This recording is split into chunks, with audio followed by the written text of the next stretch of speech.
निर्मला देव्यै नमो नमः। ॐ त्वमेव साक्षात् श्रीकल्की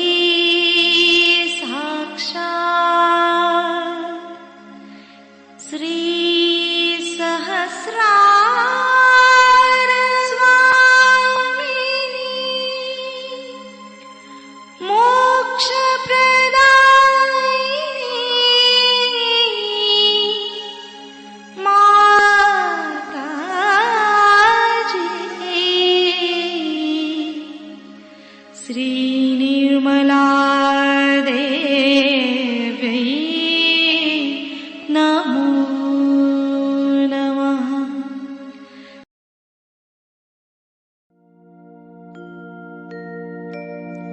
ॐ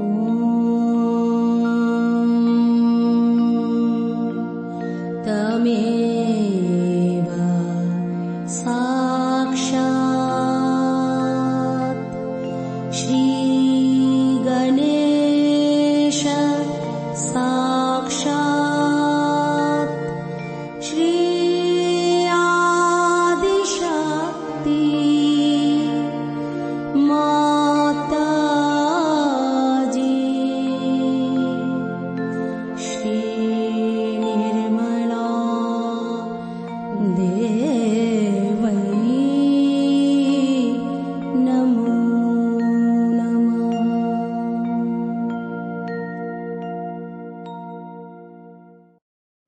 जय श्री माता जी। दोनों हाथ माँ के सामने हृदय में श्री माता जी को नमन करेंगे। पूरा चित्त बीचों बीच हृदय में परम पूजनीय श्री माता जी, कृपा करके हम सभी के हृदय में आइए। श्री माता जी, हम सबको क्षमा कर दीजिए, हम सभी अज्ञानी हैं। श्री माता जी की छवि को बीचों बीच हृदय में निहारते हुए श्री माता जी, हमारे इस हृदय को और पावन कीजिए।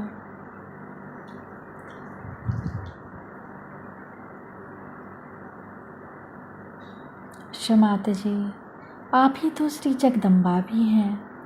कृपा करके हमारे इस हृदय में श्री जगदम्बा स्वरूप में संपूर्ण शक्तियों के साथ अपने श्री चरण कमल लेकर आइए। माँ के श्री चरण कमलों की परिक्रमा अपने सेंटर हार्ट पे करेंगे 7 टाइम्स क्लॉकवाइज।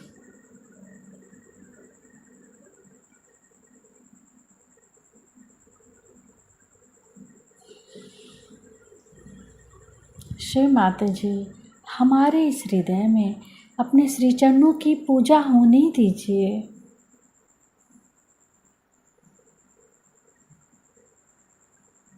धीरे धीरे अपने संपूर्ण चित्त को दोनों हाथों पे, एक एक अंगुलियों पे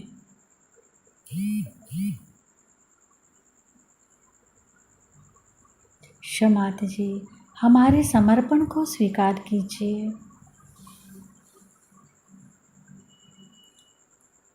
धीरे धीरे अपने संपूर्ण चित्त को राइट मूलाधार पे श्री माता जी से प्रार्थना। श्री माता जी, आप निश्चित ही राक्षस हंत्री हैं। हमारे अंदर के समस्त राक्षसी प्रवृत्तियों को नष्ट कीजिए।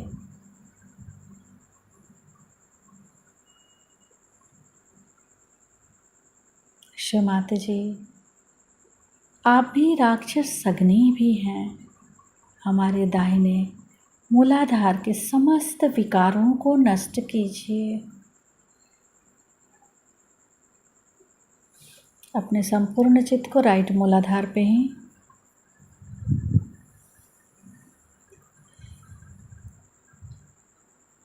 श्री माता जी, कृपा करके हमें श्री गणेश जी के जैसा है विवेक और बुद्धि प्रदान कीजिए।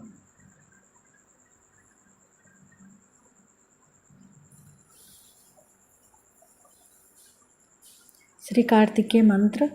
ओम त्वमेव साक्षात् श्री महाकार्तिकेय साक्षात् श्री आदि शक्ति माताजी श्री निर्मला देव्यै नमो नमः।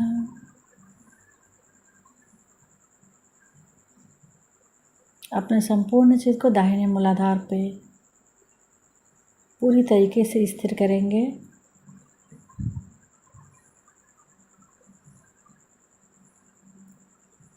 श्री माता जी, हमारे दाहिने मूलाधार में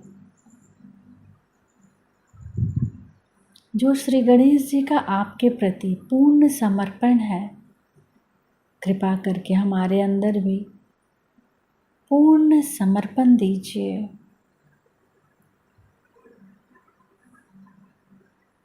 राक्षसहंत्री। ओम त्वमेव साक्षात् राक्षसहंत्री साक्षात् श्री आदि शक्ति माताजी श्री निर्मला देव्यै नमो नमः। राक्षसधनी। ओम त्वमेव साक्षात् राक्षसधनी साक्षात् श्री आदि शक्ति माताजी श्री निर्मला देव्यै नमो नमः।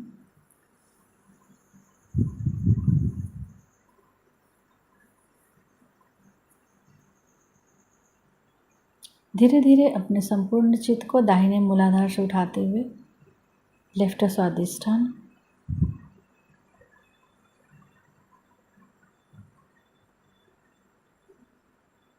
श्री माता जी, कृपा करके हमारी समस्त इच्छाओं को शोध इच्छा में बदल दीजिए।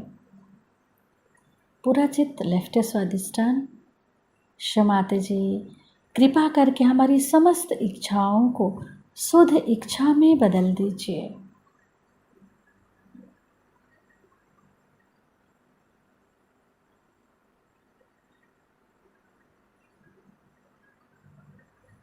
लेफ्ट स्वादिष्ठान से लेफ्ट नाभि, लेफ्ट हृदय, लेफ्ट विशुद्धि,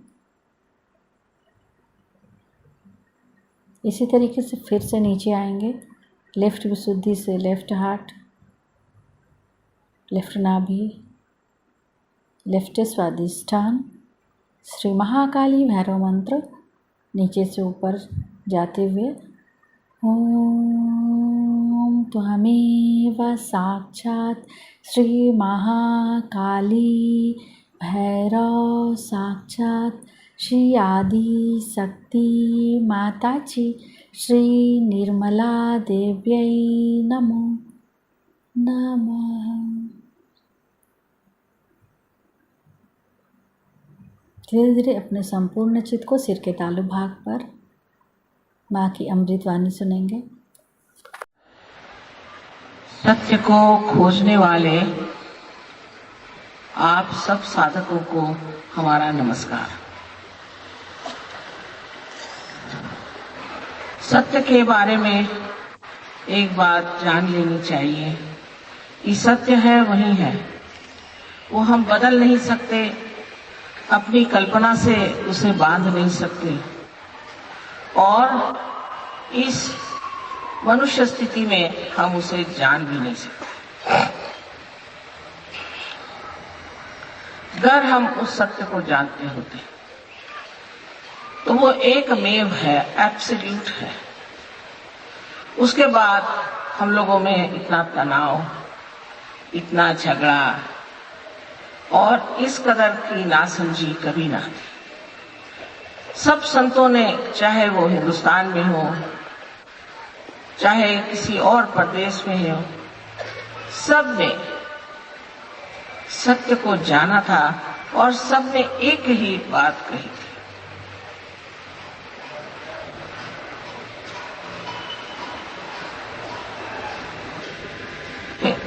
हमारे महाराष्ट्र में एक महान अवतरण समझिए हुआ ज्ञानेश्वर जी।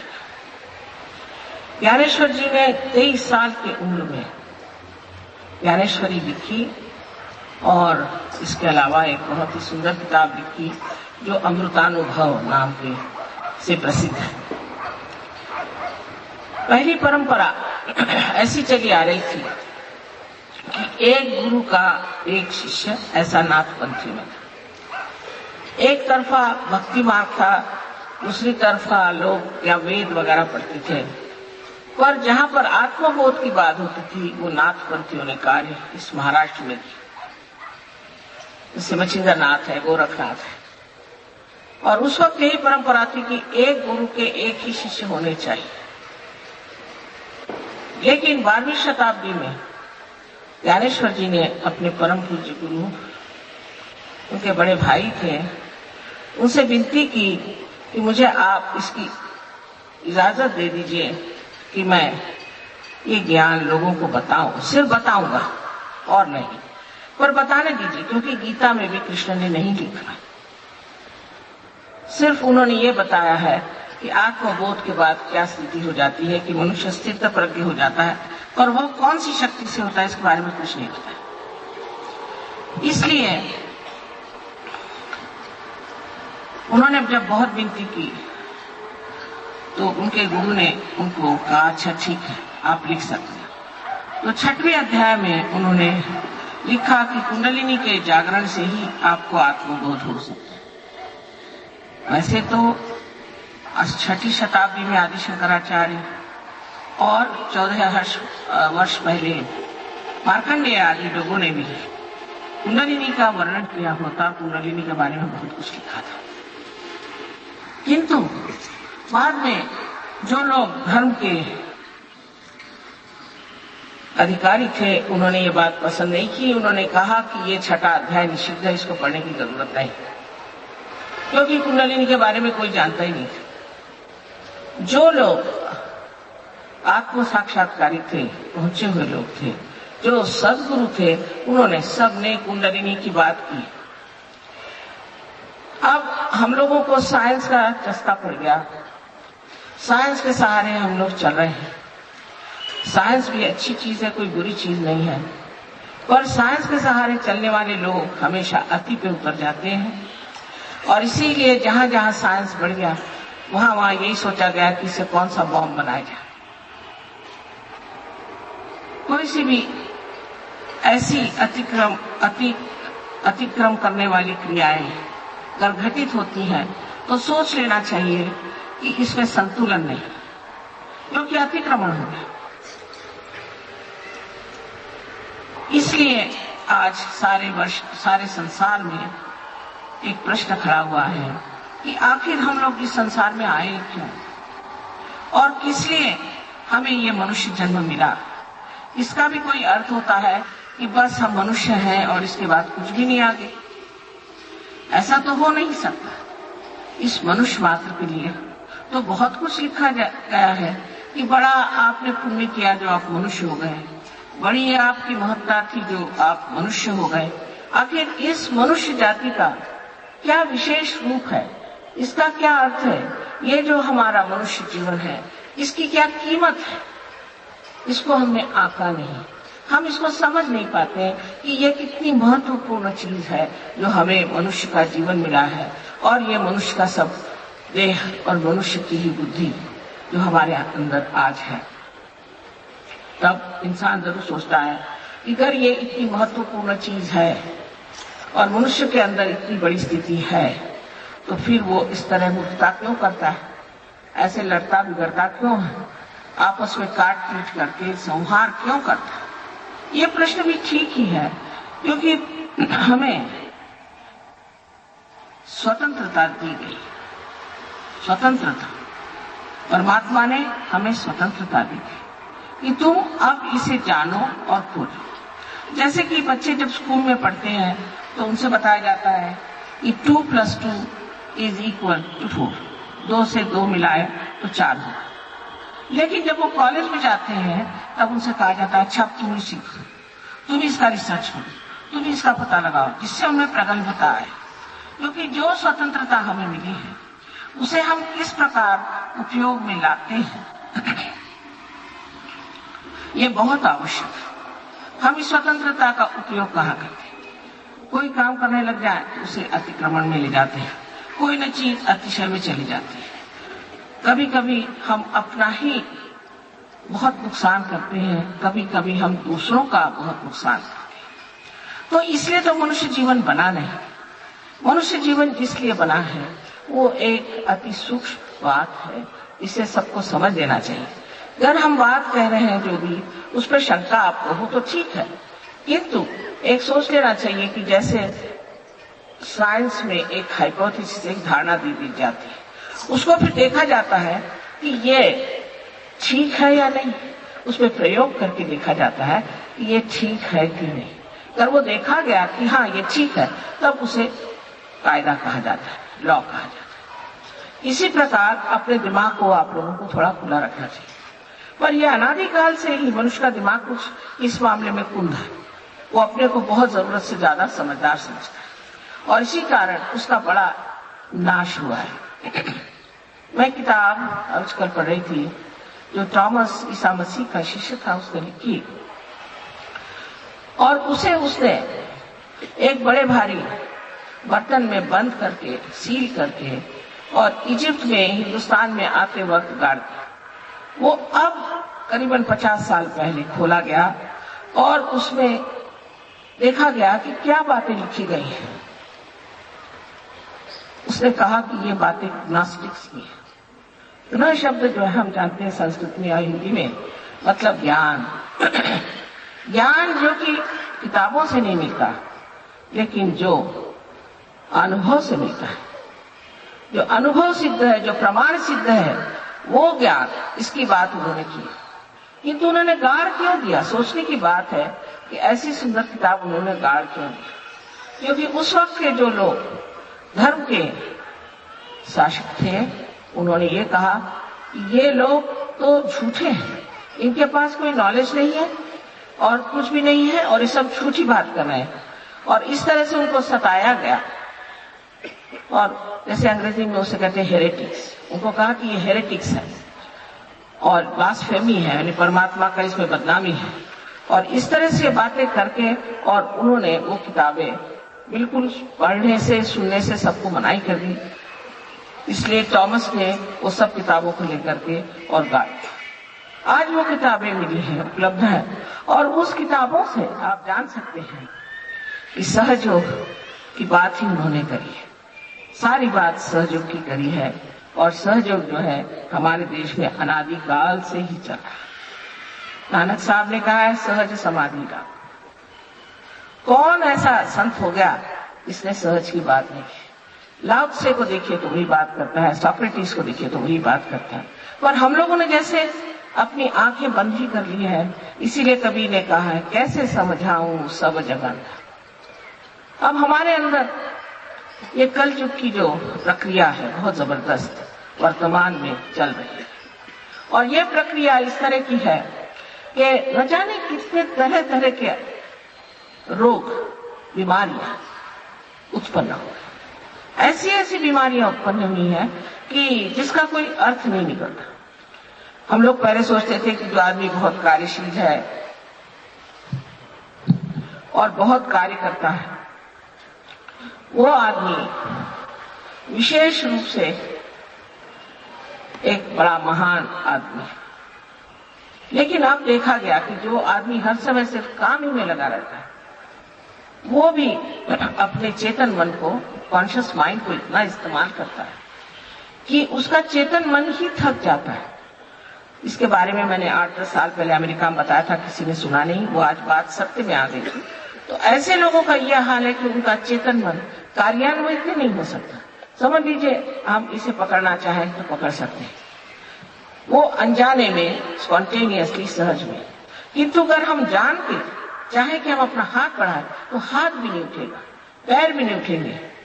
और जिस तरह से कोई एक मछली हो जिसके हालत, उसके हाथ पैर चलते नहीं जमीन पर, उसी प्रकार ये मनुष्य, उसको लोग उठा के, जिस तरह से एक मछली को उठा करके इधर से उधर करिए, उसे करते हैं। इसके अनेक नाम हैं, लेकिन इसको वहां पर इक्विस डिजीज कहते हैं कि जो बहुत काम करने वाला आदमी है उसकी क्या दुर्दशा। ये किसी ने कभी सोचा भी नहीं था कि इस तरह के भी रोग संसार में आ सकते हैं। फिर और भी रोग हैं, जैसे एड्स है और कैंसर है। इतने ही तरह के रोग हैं जिनका कोई इलाज नहीं। जो भी इलाज होते हैं बाहर से होते हैं, और इस बाह्य के इलाजों से आदमी का फायदा नहीं हो सकता। जैसे कि एक पेड़ है, वो अगर बीमार हो गया तो उसके पत्तों पे अगर आप कुछ दवाइयां लगाइए तो उसका फायदा तो हो नहीं सकता। उसको जड़ से आपको कुछ न कुछ देना चाहिए, और सहज योग ये जड़ का ज्ञान है, the knowledge of the roots. और उसलिए आपको सूक्ष्म होकर के अपनी जड़ों में उतरना चाहिए। और जब ये जड़ें आपकी प्लावित हो जाए, नरिश हो जाए, तो आप हठात अच्छे हो जाते हैं। कोई मैं करती हूँ या कोई और करता है, ऐसी बात नहीं। ये आपकी कुंडलिनी ही, जिसके बारे में अभी डॉक्टर साहब ने बताया, ये कुंडलिनी ही ये कार्य को करती है। और इतना चमत्कार पूर्ण है कि देखकर आश्चर्य होता है कि ये कैसे हो गया, ये कैसे हो रहा है। इतनी इसमें बातें हो जाती हैं कि आदमी आश्चर्यचकित हो जाता है। बहुत आश्चर्य की बात है। इस पर मेरा लेना देना कुछ नहीं बनता। ये आपकी कुंडलिनी है, ये आपकी माँ है, और आपके सबके अंदर ये स्थित कर है। अगर हम ये कह रहे हैं कि है, तो इसमें झगड़ा करने की कौन सी बात है। अगर ये आपके अंदर धन है, तो इसे प्राप्त करें और इसका उपयोग करें, इसको इस्तेमाल करें अपने अंदर। इतना ही नहीं, पर दूसरों का भी आप लाभ कर सकते। मैं कल आप लोगों को इसके बारे में बताऊंगी कि आत्मा क्या चीज है, क्योंकि आज तक आत्मा के बारे में कोई किसी को बता नहीं पाया। कौन बता सकता है? कोई सुनने वाला तो हो। कृष्ण ने भी एक अर्जुन को, वो भी युद्ध के मैदान में बताया कि जिससे और कोई न सुन सके। समझने वाले कम हैं, जानने वाले कम हैं, और इतना बड़ा भंडार इस देश में है। ये तो आपका पूरा हेरिटेज है, वारसा। इसको आप क्या करें? इसकी और आपकी नजर क्यों नहीं? आप क्यों सोचते हैं कि परदेश में ही बड़ा कुछ अच्छा है, सब वहीं से गुड़ाने के हैं? आप लोग अभी बाहर गए नहीं, इसलिए ऐसा सोचते हैं। हम तो रहे आए, हम तो भर पाए।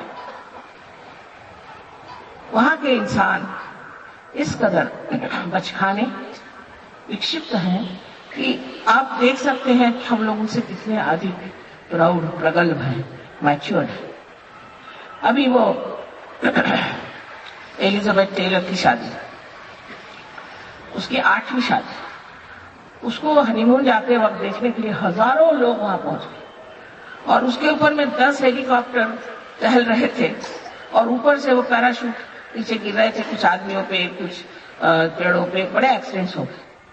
ऐसा पागलपन आपने कहीं सुना? हाँ, हो सकता है हमारे मेले वेले लगते हैं, वहां लोगों को कुछ ही कारण से जाती है। तो नहीं कि किसी 8वीं शादी हो रही तो उसके हनीमून में देखने जाते। एकदम बचकाना पर। बच्चे भी अपने यहाँ समझदार हैं। उन्होंने क्या पाया?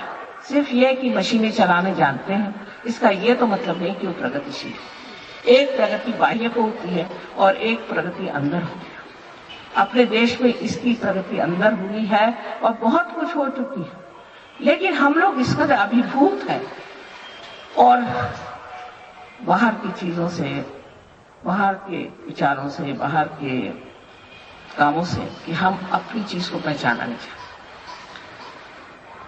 अभी डॉक्टर साहब ने जैसे बताया, दिल्ली यूनिवर्सिटी ने 3 डॉक्टरों को एमडी की पदवी दी है उनके रिसर्च पे सहयोग की। और अब ये सिद्ध हो गया कि सहयोग से लोग बीमारी से ठीक हो जाते हैं और अनेक तरह की बीमारियां ठीक होती हैं। पर केवल आप शरीर नहीं, सिर्फ शरीर के लिए कार्य करना कोई बड़ी भारी बात नहीं। शरीर तो ठीक हो ही जाएगा, पर मन साफ हो जाता है। हमारे यहाँ इतना वैमनस्य है, सारा जो कोई भी प्रश्न है वैमनस्य का। साधू संतांनी रक्त होतेलं आहे, त्यांचा तर छळ झाला भरपूर। आता त्यांचंच कार्य पूर्ण करण्यासाठी आम्ही आलो होतो। तेव्हा महाराष्ट्रातल्या लोकांनी ही टिंगलबाजी करणे आणि काहीतरी अश्लीलता गाणे शोभत, हा महाराष्ट्र आहे। सर्व जगात हे नाव कुणाला मिळालं नाही, तुम्हाला मिळालेलं आहे, लक्षात ठेवा। तेव्हा कोणची महानता आपल्यामध्ये ते पाहिलं पाहिजे। हा जर महाराष्ट्र नसता तर एवढ्या संतांनी इथे जन्म का घेतला? ते संतही गेले, आता फक्त त्यांची देवळं बांधायची आणि टाळ फुटत फिरायची. जे संतांनी सांगितलं ते काय होतं की तुम्ही आत्मबोध बघा. अहो, नामदेवांनी संबंध जोगवा म्हटलेला आहे. त्यात काय सांगितलं की आईचा मी जोगवा मागेन. आणि सगळ्या खेडेगावात सगळीकडे गातायत इतक्या वर्षापासून तो जोगवा द्यायला आम्ही आलो, तर आता आमच्याशी भांडण कशाच करतात? स्पष्ट त्यांनी जोगवा मागितलेला आहे. सगळ्यांना जोगवा माहिती आहे ना. विचार करा, सोने उद्या आजारी पडले की मग येतात. डॉक्टरांनी सांगितलं की मी माझा काही इलाज नाही बा, तू मरणार 10 दिवसात, मग येतात. परमेश्वर हा आहे आणि त्याचे प्रमाण आहे आमच्या. परमेश्वर नाही असं म्हणणं महापाप. जो आहे तो आहे. तो इतका दयाळू आणि कणवाळू आहे की आपण असं बडबडतो तरी तो आपल्याला काही करत नाही. त्याला माहिती आहे मूर्ख आहेत, काय करायचं. तेव्हा त्याचं प्रमाण घ्या. त्याचा प्रमाण जाणल्यानंतर तुम्ही जर आत्मबोधात उतरले तर तुम्हाला कळेल की हा परमेश्वर सर्व पित्यांचा पिता आणि इतका कणवाळू आनंदाचा सागर, अशा परमेश्वराला नाही म्हणून आपण केवढी मोठी घोडचूक केली. हे महाराष्ट्रात हवं याचं मला अत्यंत आश्चर्य वाटतं. संतांनी इतक्या मेहनती घेतल्या, त्याचं काय फळ निघालं. आमचे बाहेरचे एक गृहस्थ आले, ते म्हणाले माताजी कदाचित तिथे फारच लोक देवाकडून देवाबद्दल विरुद्ध असतील म्हणूनच इतक्या लोकांनी इथे जन्मलेले घेतला, आणि तर त्यांनी इथे काय इतका जन्म घेतला. वाटेल ते तोंडातील ते बोलायचं, म्हणतात ते सांगायचं. एवढा उत्तमपणा. आणि मला कधी कधी भीती वाटते त्या महाराष्ट्रावरती काय गदा येणार आहे देवाचं. अशा रीतीने बेजबाबदारपणाने बोलणं, भरकटल्यासारखं, जसं काय तुम्हाला सगळा अधिकार आहे. ह्याचं पण एक फार मोठं सायन्स आहे अध्यात्माचं. त्याच्यात उतरा आधी आणि मग बोला. एक अक्षर तुम्ही कधी वाचत नाही, कधी त्याचा व्यासंग केला नाही, जाणलं नाही. एक अमृतानुभवासारख्या 2 ओळी लिहून दाखवा म्हटलं तर लिहून दाखवता येणार नाही. काय ते लिखाण. असे महान लोक ह्या देशात, ह्या महाराष्ट्रात झाले. आणि आपण कुठे बसलेलो आहोत, काय करतोय, लक्ष घालायला. ह्या महाराष्ट्रातच मला फार आशा होती की सर्व जग ह्या महाराष्ट्रात ह्या संत साधूंच्या दर्शनासाठी येतील. जसं काय दिसत नाही, कारण इथे होत्याने दुसरेच प्रकार पाहिले. मी काही तुम्ही असं करू नका तसं करू म्हणत नाही, पण तुम्ही आत्मसाक्षात्कार घ्या, एवढंच माझं म्हणणं आहे. आणि त्याच्यानंतर त्यात जमलं पाहिजे, श्रद्धा ठेव, जमलं पाहिजे. जी जुनाट प्रवृत्ती आहे ती सोडली पाहिजे. हे नाविन्यातलं अतिनाविन्य आहे. त्यात उतरल्यावर तुम्हाला लक्षात येईल की तुम्ही काहीतरी विशेष आहात. विशेष आहात म्हणूनच या महाराष्ट्रात जन्माला आलात. आणि ते विशेष काय ते मिळवलं पाहिजे. काहीतरी असामान्य असल्याशिवाय तुम्ही ह्या महाराष्ट्रात जन्माला आला. पण तुम्ही सगळं स्वतःविषयी विसरला. तुमच्या लक्षातच येत नाही की तुम्ही ह्या महाराष्ट्रात जन्माला का. विचारच तुम्ही करत नाही. थोडासा जर स्वतःच्या बद्दल विचार केला, आपल्या गौरवाबद्दल, तर आपल्याला लक्षात येईल की हा महाराष्ट्रात जन्म आलेला मनुष्य वाया जाण्यासाठी आलेला नाही, दारू पिऊन जिमून रस्त्यात पडण्यासाठी आलेला नाही. पण आश्चर्याची गोष्ट आहे की त्या दिल्लीला, इथे म्हणजे मला मुळीच आशा नाराजी हो, त्यासाठी काही मेहनत नको, काही त्याग नको, काही नको. तुम्ही जिथे आहात तिथे जसे आहात तसेच ही प्रक्रिया घडते. सुरुवातीला मला सांगायचं म्हणजे असं की ह्याच्यात 3 अटी आहेत. I would like to say that there are 3 conditions for Kundalini awakening.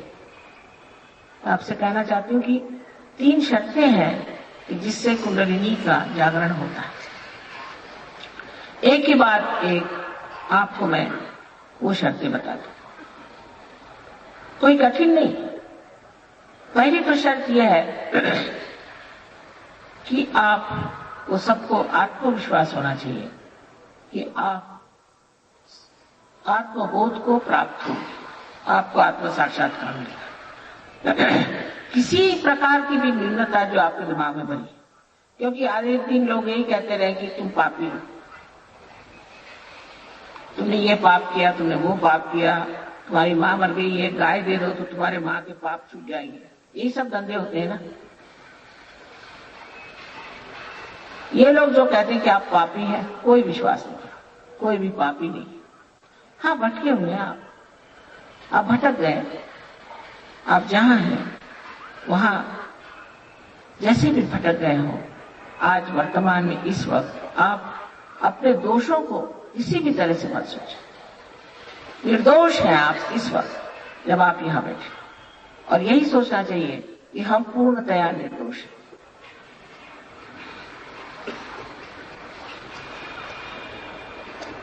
बहुत लोगों के लिए मुश्किल है, ये तो एक बीमारी पड़ गई है लोगों को कि खासकर अंग्रेजी भाषा में कि I am afraid, I am guilty, I am sorry. अंग्रेजी बोलना शुरू कर दीजिए तो आपका लेफ्ट आ गया, लेफ्ट विशुद्धि जो है वो पकड़ जाएगी।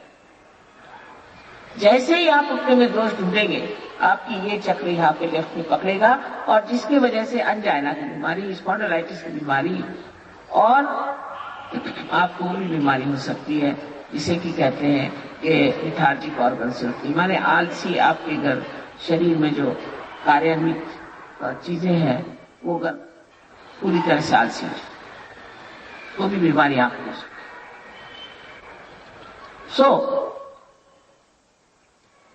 पहली बात ये कि हमें अपने बारे में पूर्ण विश्वास होना चाहिए और सोचना चाहिए कि हम मनुष्य हैं, हम गौरवशाली। इसमें कोई नहीं जात नहीं, पात नहीं, इसमें कोई गरीबी अमीरी नहीं है, इसमें कोई ऊंचा नीचा नहीं है। सबके लिए एक ही चीज है कि सबके अंदर कुंडलिनी का वास्तव है, और सबकी कुंडलिनी जागृत हो सकती है। ये सब जो बातें आप लोगों को बताई गई हैं, इसको कृपया आप लोग पूरी तरह से पूछिए। इस क्षण, इस वर्तमान काल में अपने प्रति जो भी क्रोध हो, नाराजी हो, उसे आप माफ कर दीजिए।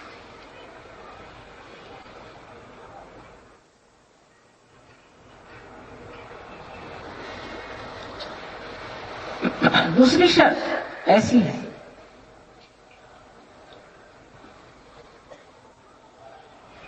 बहुत आसान है चीजें भी, कोई मुश्किल नहीं, कि आप सबको एक साथ माफ कर दीजिए।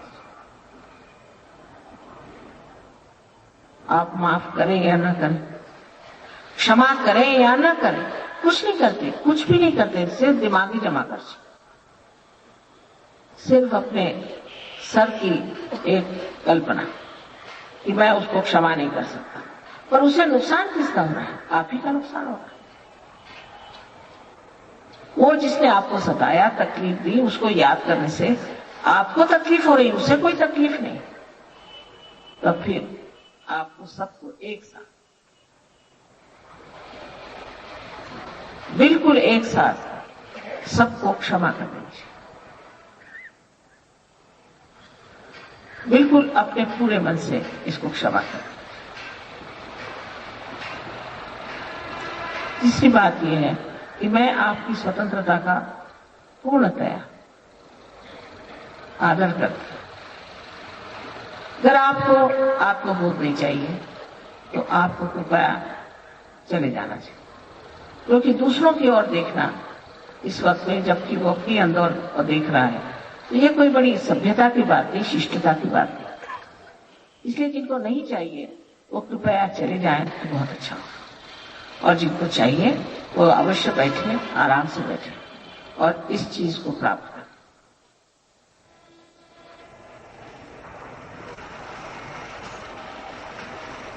एक छोटी सी विनती है कि आप लोगों का जूते उतार सके तो बड़ा अच्छा होगा, क्योंकि ये जो महाराष्ट्र की भूमि, ये अत्यंत पवित्र भूमि है। अब क्या बताएं आपसे,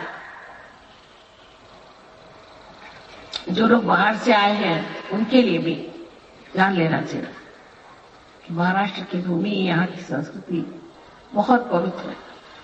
अब कुछ रहा नहीं उसमें से। जब हम छोटे थे तो हमने बहुत कुछ देखा था। आप लोग दुर्भागी हैं जो आपने ऐसा देखा नहीं। कोई हर्ज नहीं, फिर से भाग्य जगाना चाहिए इस महाराष्ट्र का। तो कृपया आप अपने जूते उतार के दोनों पैर, जो जमीन पे बैठे हो तो ठीक ही है, लेकिन जो कुर्सियों पे बैठे हो दोनों पैर अलग अलग।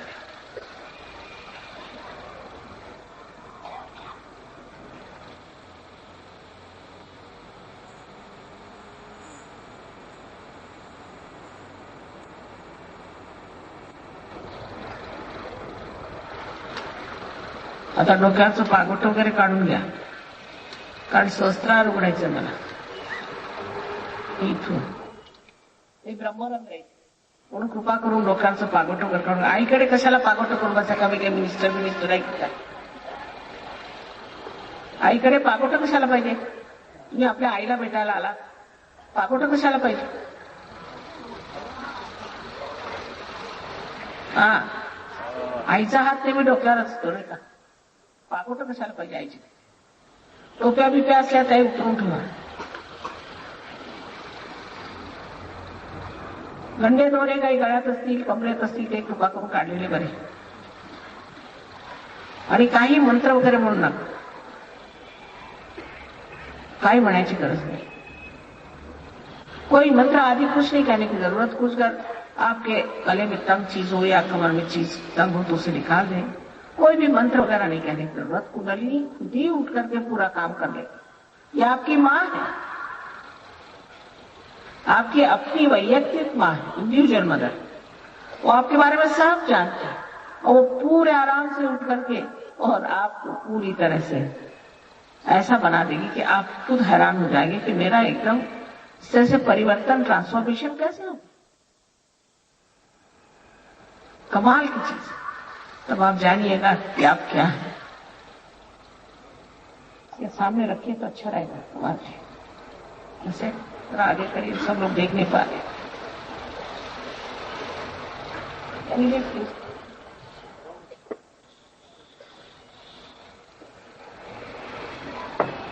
Thank you.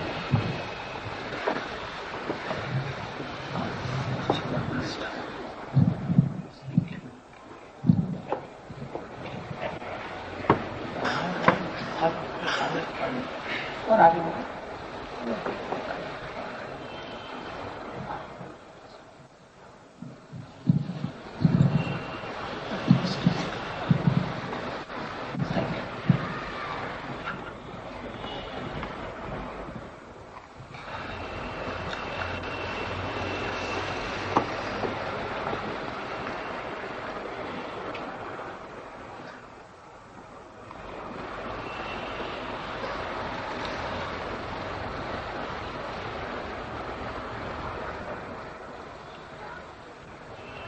डॉक्टर साहब ने आपसे भी बताया कुंडलिनी के बारे में. Left and right side. Left side जो होती है ये हमारी इच्छा शक्ति है और कुंडलिनी हमारी शुद्ध इच्छा है. राइट हैंड जो है, राइट साइड, ये हमारी क्रिया शक्ति है. इसलिए आप सब लोग अपना लेफ्ट हैंड हमारे ओर करें.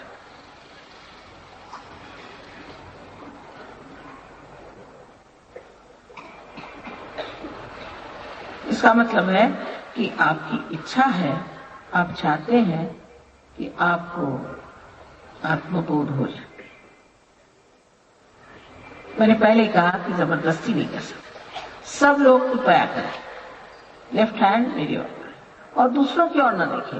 अभी तक तो हम दूसरे की ओर देखते आए हैं, अब अपनी ओर देखने की बात है.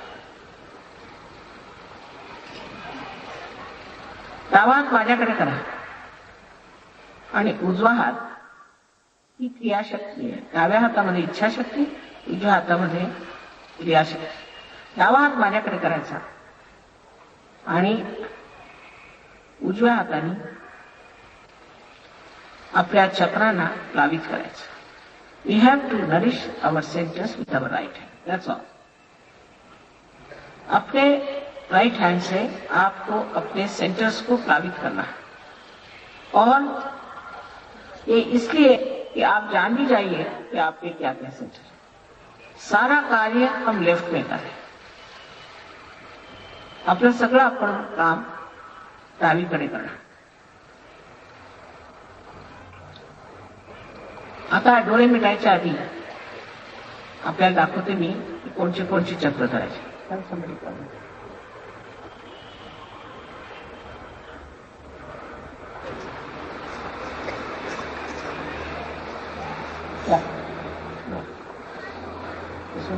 तुम्ही आता डावा हात असा ह्यांच्याकडे घेऊन दाखवता आणि उजवा हात. सर्वप्रथम आपल्या हृदयावर हाथ रखना. सबसे पहले अपने हृदय पे हाथ. हृदय में आत्मा का स्थान है, इसलिए सबसे पहले हम अपने हृदय पे हाथ रखते हैं. उसके बाद हमारा राइट हैंड हम पेट के ऊपरी हिस्से में लेफ्ट हैंड साइड पे रखते. पोटाच्या वरच्या भागात डावीकडे. ये गुरु प्रिंसिपल, गुरु तत्व का स्थान है. ये महान गुरुओं ने बनाया हुआ है. जो सदगुरु हो गए उन्होंने ये स्थान बनाया है और जिसकी कृपा से हम लोग भी अपने ही गुरु हो जाते हैं. क्योंकि जब आप आत्मा हो जाते हैं तो आत्मा के प्रकाश में आप जब चलते हैं तो आप ही अपने गुरु हो जाते हैं. फिर ये राइट हैंड पेट के निचले हिस्से में लेफ्ट हैंड साइड पे रखें. ये चक्र शुद्ध विद्या का है.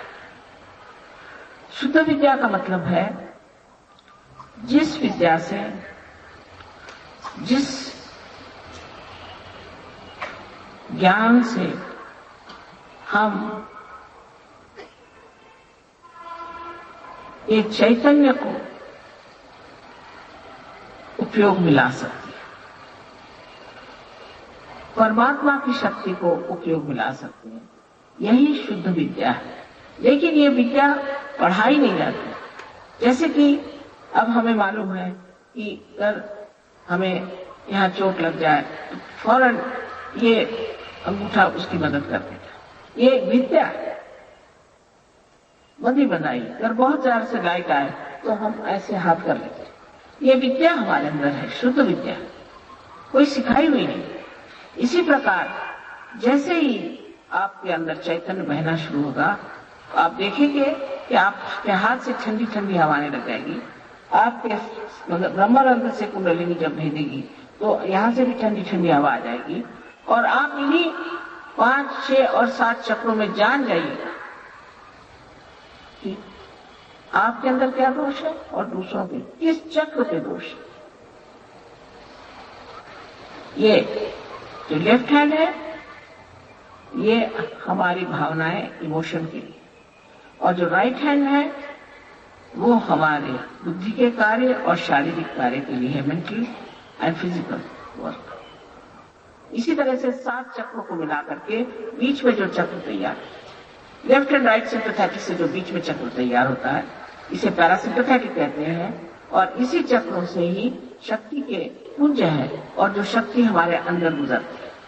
कल आपको मैं ये भी बता दूंगी कि हमें बीमारियां क्यों हो जाती. तो आज आप जान लीजिए कि ये शुद्ध विद्या हमारे अंदर संचार करती है, इसका संचरण होता है जिससे कि आप जान सकते हैं अपने बारे में और दूसरों के बारे में. सामूहिक चेतना में, कलेक्टिव कॉन्शियसनेस में एक नया कॉन्शियसनेस आपके नसों पे, अपने नर्व्स में जाग जाता है. अब अपना राइट हैंड आप पेट के ऊपरी हिस्से में फिर रखें. फिर यही राइट हैंड आप हृदय पे रखें. आपसे मैंने पहले ही कहा था कि अगर आप अपने को बहुत दोषी समझते हैं, हर चीज में आप बड़े संकोच करते हैं, बड़े ही आप फॉर्मल आदमी हैं, आपका ये चक्र पकड़ जाता है। और जब ये चक्र पकड़ जाता है, इससे जो बीमारियां हो जाती हैं वो भी मैंने आपसे बता दी। तो इसलिए अब राइट हैंड आप अपने कंधा और अपनी गर्दन, खांदा आणि आपली मान ह्याच्यामध्ये जो कोण आहे त्याच्यावरती हात ठेवा। अब अपनी गर्दन जो है राइट साइड को मोड़ते, अपनी मान उजवीकडे वळवून घ्या पूर्णपणे।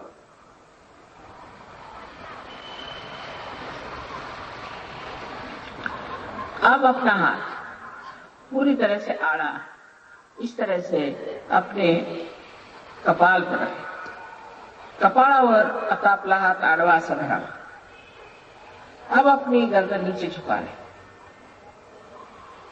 इतनी झुक जाए तो मान खाली लगून द्यायची। यहां पर सबको एक साथ क्षमा करना होगा। अब यही हाथ पीछे की ओर ले जाएं और अपने सर को पीछे की ओर मोड़ दें। यहां पर बगैर अपने को दोषी ठहराए हुए, बगैर अपनी गलतियां कहे बगैर आपको अपने समाधान के लिए ही परम चैतन्य से क्षमा मांगनी है। आपल्या चुका न मोजता, आपल्याला दोषी न ठरवताना त्या ठिकाणी आपल्याला त्या चारीकडे पसरलेल्या परम चैतन्याची क्षमा मागायची। आता उजवा हात करत पूर्णपणे ताणून घ्या। राइट हैंड को पूरी तरह से तान लीजिए और इसकी जो हथेली है उस हथेली को बराबर अपने तालू पर, जो कि एक स्निग्ध सी हड्डी थी बचपन में, उस पर रखें। का मधला तळव्याचा मधला भाग बरोबर मध्य भाग हे आपल्या टाळूवर, टाळू आपल्याला माहिती आहे लहानपणी टाळू इथे एक फारच स्निग्ध असं हाड असायचं, त्या जागेवर बरोबर जमून घ्यायचं। अब अपनी उंगलियां पीछे की तरफ पूरी तरह से करें और गर्दन को झुका।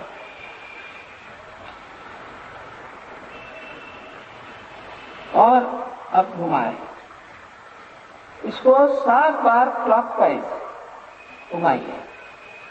त्याला 7दा घड्याळाच्या काट्यासारखे 7दा फिरवा। हळूहळू दाबून पीछे की ओर उंगली करें, मागच्या बाजूला उडून जरा ताणून जरा पोट, म्हणजे बरोबर प्रेशर पड़े। दबाव ठीक से पड़ना चाहिए, इसलिए उंगलियां खींच के 7 मरतबा ऐसे घुमाएं।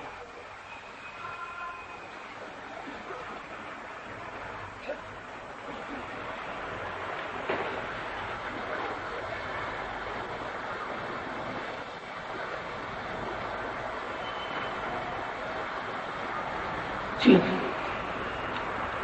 बस इतना ही हमें करना है, कुछ ज्यादा नहीं, इतकंच करायचं जे काही जास्त नाही।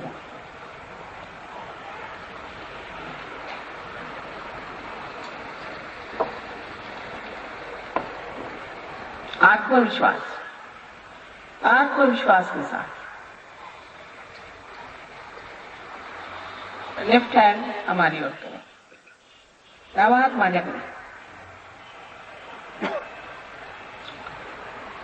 उजवा हात हृदयावर, राइट हैंड हृदय पे, हार्ट।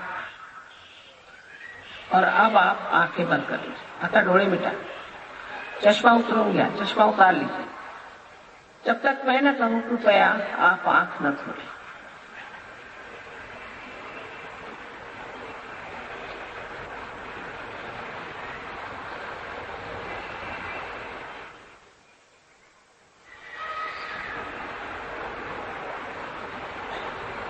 अब हृदय पे हाथ रख करके एक बड़ा मूलभूत प्रश्न आप मुझसे पूछे। 3 बार अपने हृदय में उधार हात ठेवून मला एक फार मूलभूत प्रश्न विचारा। हृदयावर हात ठेव, हृदयातच विचारायचा प्रश्न 3दा। माँ, आपको जब माँ कहे चाहे आपको जिसकी माता जी कहे, माँ क्या मैं आत्मा हूं? प्रश्न विचारा. आई तू आम्हाला श्री माताजी म्हणताय काय मी आत्मा आहे?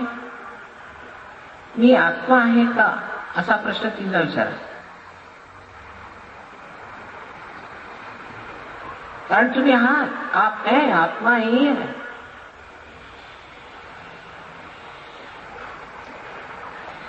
अब अपना राइट हैंड पेट के ऊपरी हिस्से में रखें, लेफ्ट हैंड साइड. आता उजवा हात पोटाच्या वरच्या बाजूला डावीकडे ठेवणे, दाबून ठेवणे. अगर आप आत्मा हैं तो आप अपने गुरु भी हैं. इसलिए दूसरा प्रश्न अपने मन में 3 बार पूछिए. मां क्या मैं स्वयं का गुरु हूं? जर तुम्ही आत्मा आहात तर तुम्ही स्वतःचे गुरु आहात. म्हणून एक प्रश्न 3दा मनात विचारायचा. श्री माताजी, मी स्वतःचा गुरु आहे का? मी स्वयंचा गुरु आहे का? मीच माझा गुरु आहे का? असा प्रश्न विचारा मनात.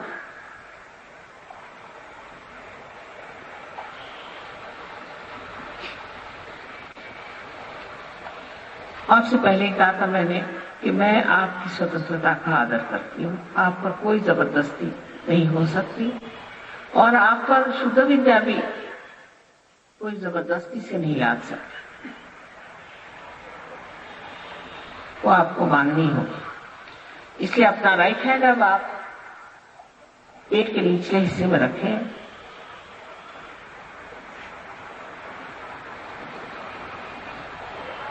लेफ्ट हँड साइड में. मी आधीच म्हटलं होतं की मी आपली स्वतंत्रता आहे त्याची मानमर्यादा मी ठेवते आणि आपल्याला जबरदस्ती होऊ शकत नाही.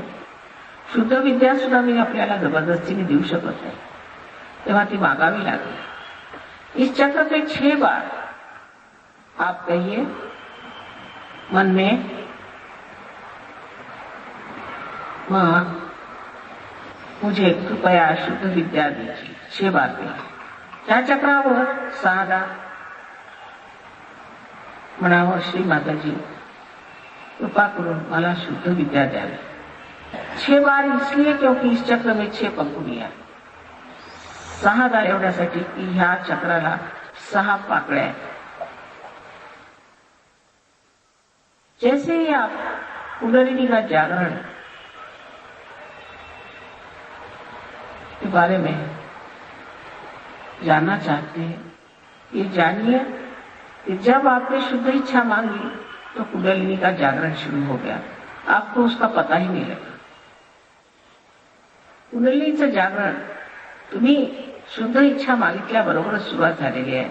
तुम्हाला ते कळणार सुद्धा नाही, पण कुंडलिनी जागृत झाली आणि वर चालू लागली. त्याची वाटचाल वर होत आहे. यह कुंडलिनी ऊपर की ओर चल रही है.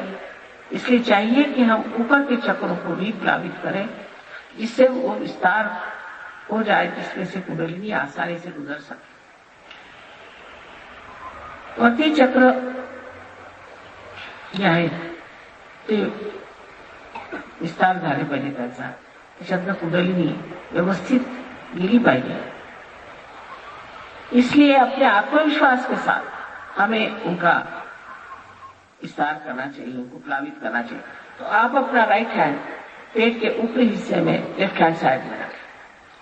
आता कृपा करून आपला उजवा हात पोटाच्या वरच्या बाजूला डावीकडे ठेवावा दाबून आणि इथे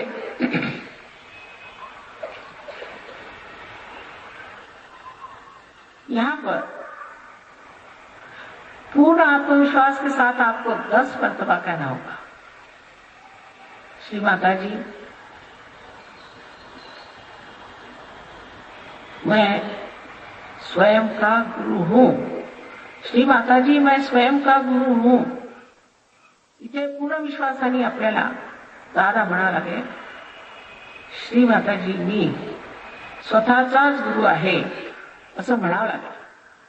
पूर्ण आत्मविश्वासाने 10 म्हणा.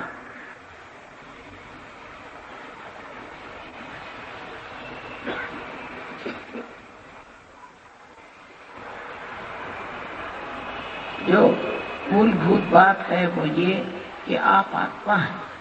आप ये शरीर, मन, बुद्धि, अहंकार आदि उपाधियां नहीं, आप शुद्ध आत्मा. मूलभूत तुम्ही आत्मा. शरीर, मन, बुद्धि, अहंकार आदि ह्या उपाध्या नहीं, तुम्ही शुद्ध आत्मा. इसलिए अब अपना राइट हैंड उठा करके और हृदय पे फिर रखें और पूर्ण आत्मविश्वास के साथ आप कहें, श्री माता जी मैं शुद्ध आत्मा हूं. म्हणून कृपा करून आपला राइट हँड उचलून हृदयाच्या हृदयावर ठेवावा आणि पूर्ण आत्मविश्वासाने 12दा म्हणा, श्री माता जी मी शुद्ध आत्मा है. 12 मर्तबा कहिए, श्री माता जी मैं शुद्ध आत्मा हूं. ये जो परम चैतन्य चारों ओर फैला हुआ सारा जीवंत कार्य कर रहा है, ये ज्ञान का सागर है, प्रेम का सागर तो है ही, और सबसे अधिक ये क्षमा का सागर. इसलिए से आप कोई सी भी ऐसी गलती नहीं कर सकते जो इस सागर में पूरी तरह से नष्ट न हो जाए. इसलिए आप अपने को क्षमा कर दीजिए. चारीकडे पसरलेली परमेश्वराची प्रेमसृष्टी, त्याच्या शक्ती संबंध प्रेमाचा सागर समावलेला आहे. संबंध ज्ञानाचा सागर आहे, पण सर्वात अधिक क्षमेचा सागर आहे. आणि तुम्ही कोणत्याही अशी गोष्ट चूक केली तरी ह्या क्षमेच्या सागरात ती सगळी धुवून गेली. म्हणून स्वतःला क्षमा करू.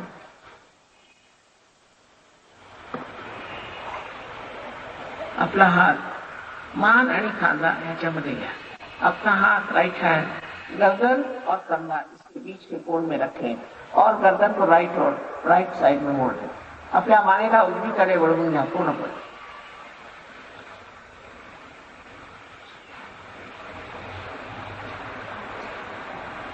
यहाँ पर 16 मरतबा 16 टाइम्स एक कृष्णाचं चक्र आहे, इथे 16 म्हणावं. 16 मरतबा आपको कहना होगा पूर्ण आत्मविश्वास के साथ, मां मैं निर्दोष हूं. इथे पूर्ण आत्मविश्वासाने 16दा म्हणावं लागेल, आई मी निर्दोष आहे.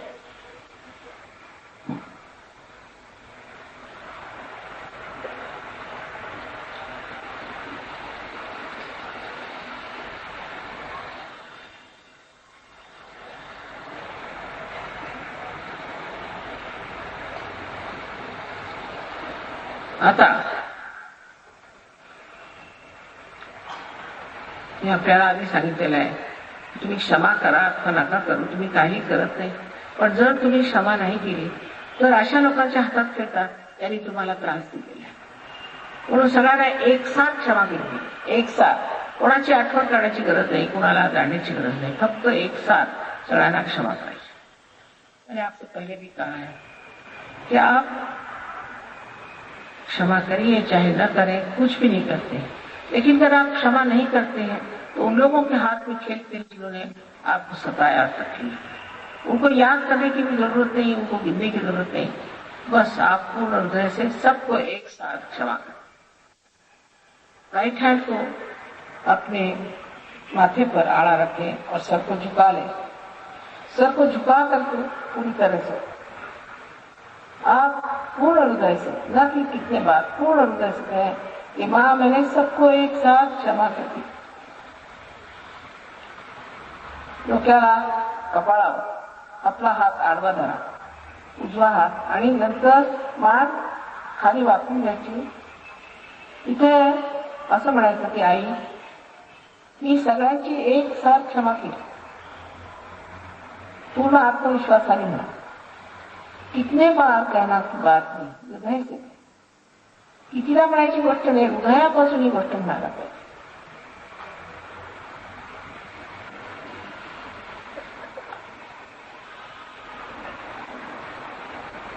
आता हा तुझा मागच्या बाजूला घेऊन जावा, डोक्याच्या मागच्या बाजूला, आणि मान अशी वर करून आकाशाकडे बघू नये, कारण डोळे बंद आहेत, पण असे वरती मान करायचे. यही हाथ सर के पीछे के हिस्से में पकड़ा जाए जोर से, और यहाँ दबा करके गर्दन को ऊपर की ओर मोड़ दे. यहाँ पर अपनी गलतियां न गिनते हुए, अपने को दोषी न ठहराते हुए, सिर्फ अपने समाधान के लिए आप कहिए, हे परम चैतन्य, हमसे कोई गलती हो गई हो तो क्षमा कर.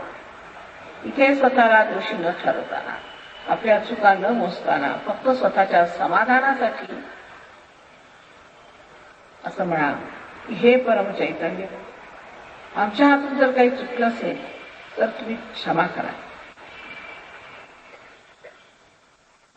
हे हृदयापासून मना, ये भी दिल से कहना चाहिए. इतने बार की बातें बहुत दिल से बात कहने की है.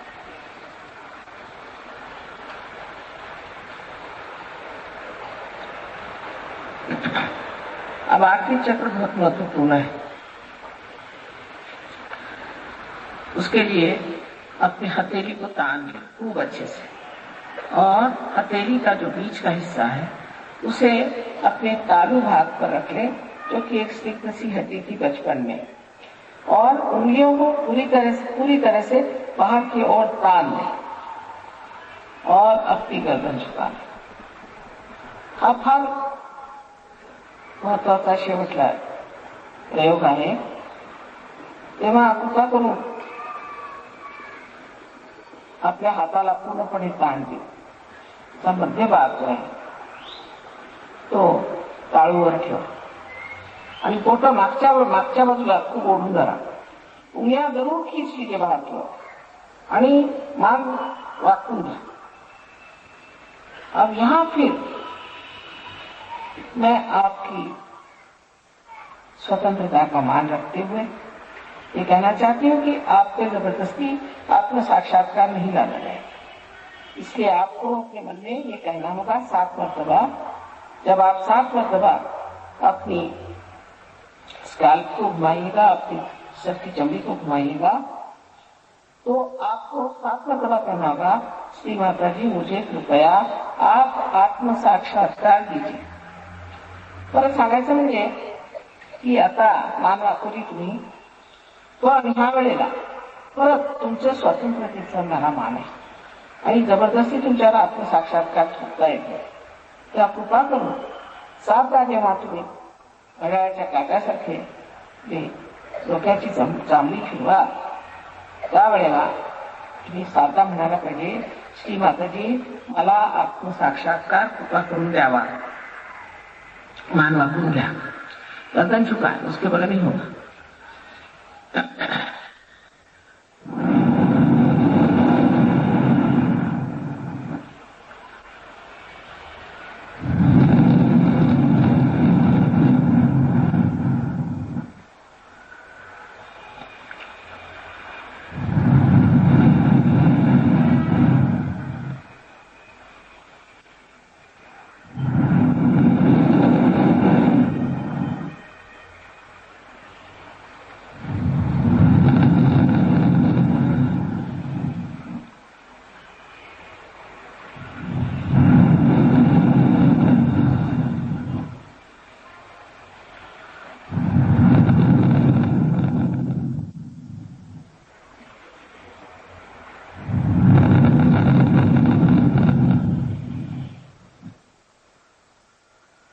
अब दोनों हाथ नीचे ले, दोनों हाथ खाली घ्या, आणि असे वट ऐसे मेरी ओर देखिए और विचार न करें. माझ्याकडे बघून विचार करू नका. ही निर्विचार समाधी, थॉटलेस अवेयरनेस.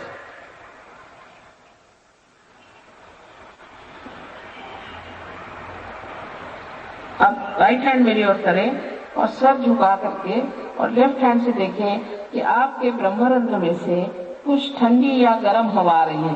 देखिए, इसके ऊपर हाथ नहीं रखना चाहिए, दूर अधांतरी हात मान खाली वाकून घ्यायची, उजवा हात माझ्याकडे करायचा आणि टाळूचं थंडी हवा येते की पहा, अधांतरी पद, अधांतरी मराठी में कितना अच्छा शब्द है ये अधांतरी। किसी किसी को बहुत नजदीक, किसी को बहुत कुणाला जवळ कुणाला दूर, अशी थंड किंवा गरम वाऱ्याची झुळूक किंवा हळूहळू वाऱ्याची अशी लाटा आहेत।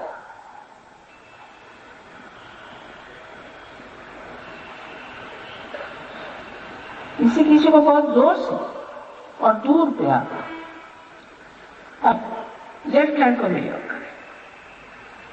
फिर से गर्दन झुका के राइट हैंड से देखें, चित्त रखे तालू पर और देखें।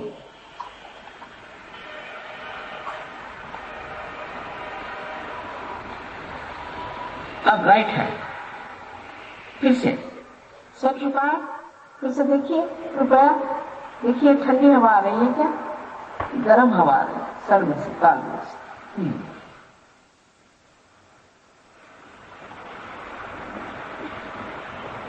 अब अपने दोनों हाथ आकाश की ओर करें और सर को पीछे मोड़ दें। दोनों हाथ वर करो, आकाशाकडे बघा और एक प्रश्न पूछिए, श्री माता जी क्या यही परम चैतन्य? एक प्रश्न विचारा, तीन बार, श्री माता जी का हेच परम चैतन्य?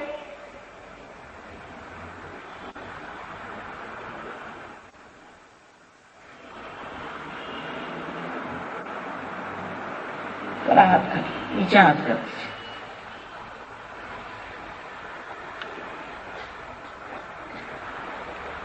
अब जिन लोगों के हाथ में या सर से ठंडी या गरम हवाई हो वो लोग सब हात ऊपर करें। ज्यांच्या हातात किंवा टाळूतून थंड किंवा गरम वारा असा आला असेल दोन्ही हात वर करें।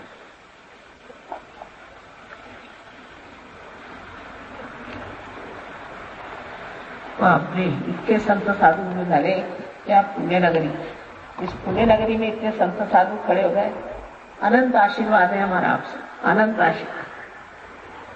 अब यही विनती है कि अपने आप को साक्षात्कार का मान रखना, अपना मान रखना और कृपया इसमें आप आगे बढ़े।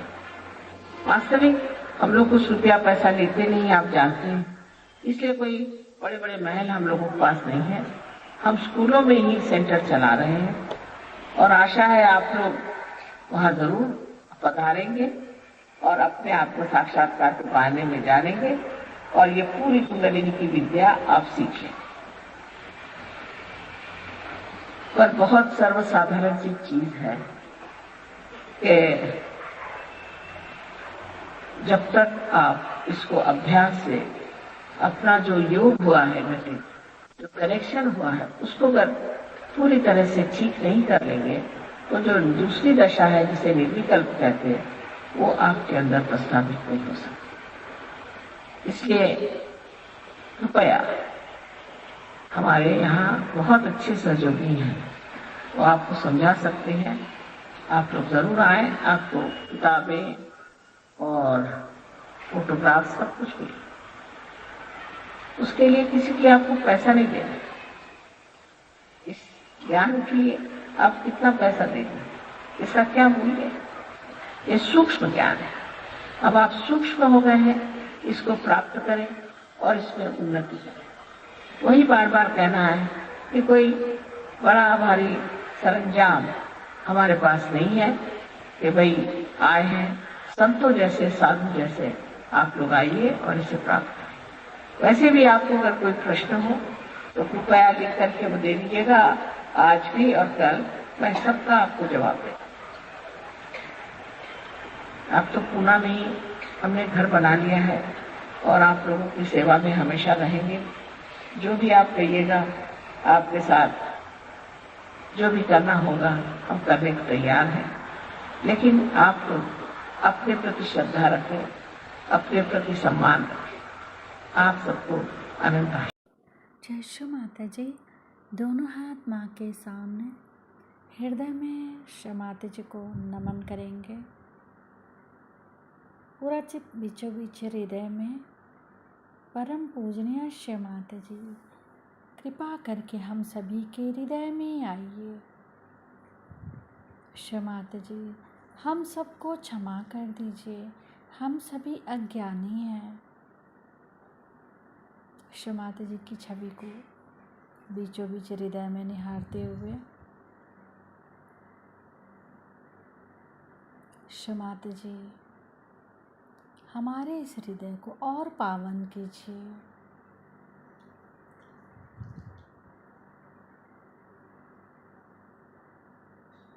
शमाते जी, आप ही तो श्री जगदम्बा भी हैं। कृपा करके हमारे इस हृदय में श्री जगदम्बा स्वरूप में संपूर्ण शक्तियों के साथ अपने श्री चरण कमल लेकर आइए।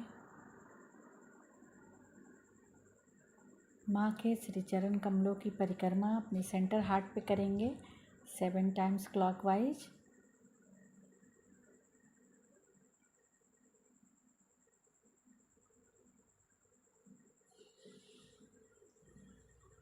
श्री माता जी, हमारे इस हृदय में अपने श्री चरणों की पूजा होने दीजिए।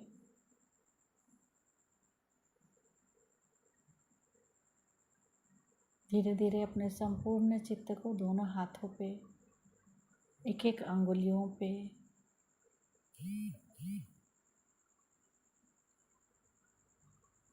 शमाते जी, हमारे समर्पण को स्वीकार कीजिए।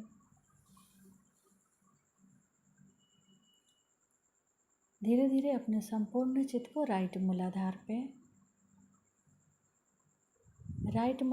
पे शमाते जी से प्रार्थना। श्री माते जी, आप निश्चित ही राक्षस हंत्री हैं। हमारे अंदर के समस्त राक्षसी प्रवृत्तियों को नष्ट कीजिए।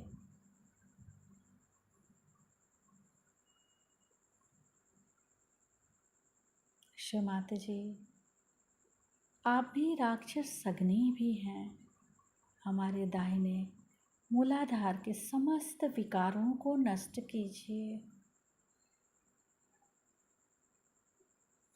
अपने संपूर्ण चित्त को राइट मूलाधार पे ही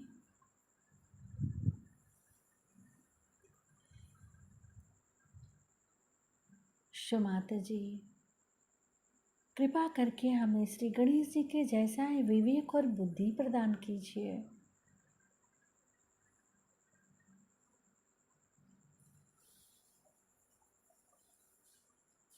श्री कार्तिकेय मंत्र। ओम त्वमेव साक्षात् श्री महाकार्तिकेय साक्षात् श्री आदि शक्ति माता जी श्री निर्मला देव्यै नमो नमः।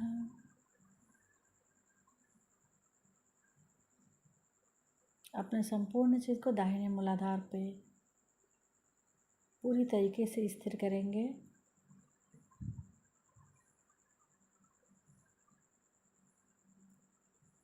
श्री माता जी, हमारे दाहिने मूलाधार में जो श्री गणेश जी का आपके प्रति पूर्ण समर्पण है, कृपा करके हमारे अंदर भी पूर्ण समर्पण दीजिए।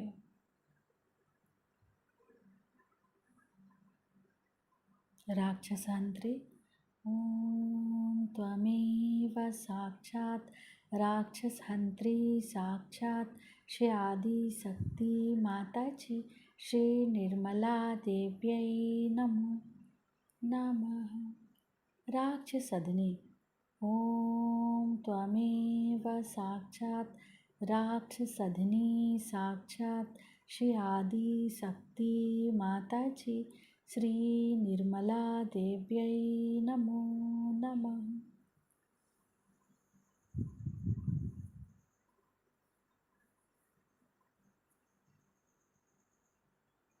धीरे धीरे अपने संपूर्ण चित्त को दाहिने मूलाधार से उठाते हुए लेफ्ट स्वादिष्ठान।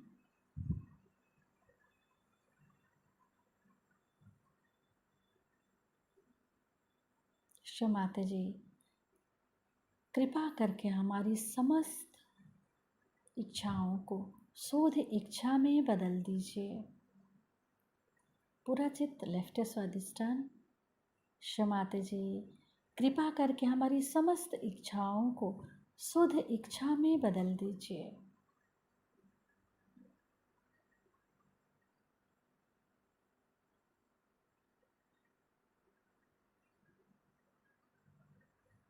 लेफ्ट स्वादिष्ठान से लेफ्ट नाभि, लेफ्ट हृदय, लेफ्ट विशुद्धि, इसी तरीके से फिर से नीचे आएंगे। लेफ्ट विशुद्धि से लेफ्ट हार्ट, लेफ्ट नाभि, लेफ्ट स्वादिष्ठान, श्री महाकाली भैरव मंत्र नीचे से ऊपर जाते हुए ओम त्वमेव साक्षात् श्री महाकाली भैरव साक्षात् श्री आदि शक्ति माताजी श्री निर्मला देव्यै नमो नमः। धीरे धीरे अपने संपूर्ण चित्त को सिर के तालु भाग पर माँ की अमृत वाणी सुनेंगे।